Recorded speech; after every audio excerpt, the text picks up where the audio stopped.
Today we're going to talk about Franklin Delano Roosevelt. You can see here Franklin Delano Roosevelt.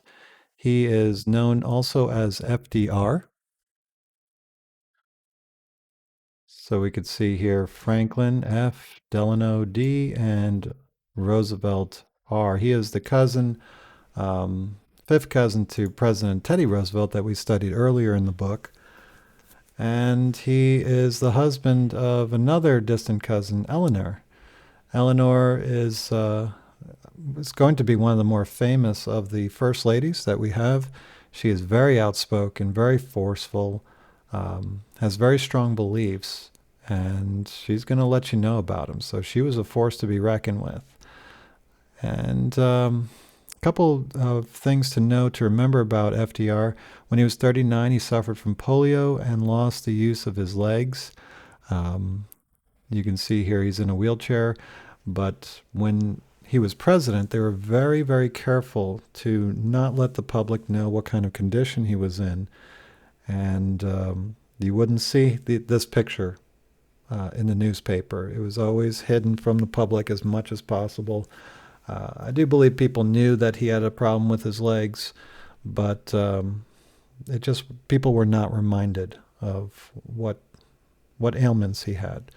He was very famous for his fireside chats where he would use the media of the day, which is radio, to communicate with with the voters, with the citizens of America, let them know what's going on, try to convey a message of calm, a message of confidence so that people will feel good.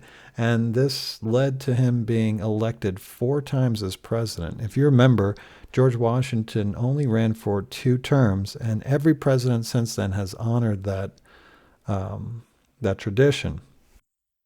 And if they didn't, then the party would say, no, we wouldn't do that. So some people tried to be president for 3 terms, but either whether it was Republican or Democrat Party, they said no. If George Washington said it was 2 terms, it should be that. The American people think it should be 2 terms, but for some reason with FDR, they were okay with him going for 4 terms. I believe had a lot to do with World War II because he gets elected right after the war starts, but right before we get involved in the war. So he's elected twice before the war. After the war begins, he's elected a 3rd time, and then now we're in the war, he gets elected a 4th time. However, since he's in there so long, and this is one of the reasons why George Washington didn't want to be president for more than 2 terms, in his 4th term, President Roosevelt dies in office, and we need a replacement, and we get Truman as our president. He was the vice president at the time. Another thing that Roosevelt is famous for is his For Freedom speech that he made in 1941. And he says the first freedom is the freedom of speech. Second freedom is freedom of worship. So basically, the First Amendment is in his first 2 freedoms.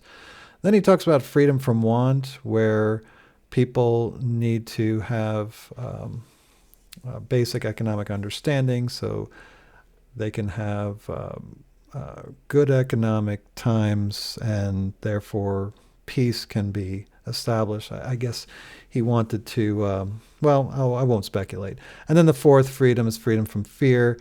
And this he deduces that we keep building so many armaments. We try to build bigger ships, bigger guns to outmatch the other person. And with this arms race, we bring ourselves closer to war. But so we have those 4 freedoms, his fireside chats. He was elected 4 terms. He was the president during the Great Depression. Remember, we have nothing to fear but fear itself. Happy days are here again. He put together the New Deal that we studied in the last chapter. He had polio, and he was married to Eleanor, and he was 5th cousin to Teddy Roosevelt.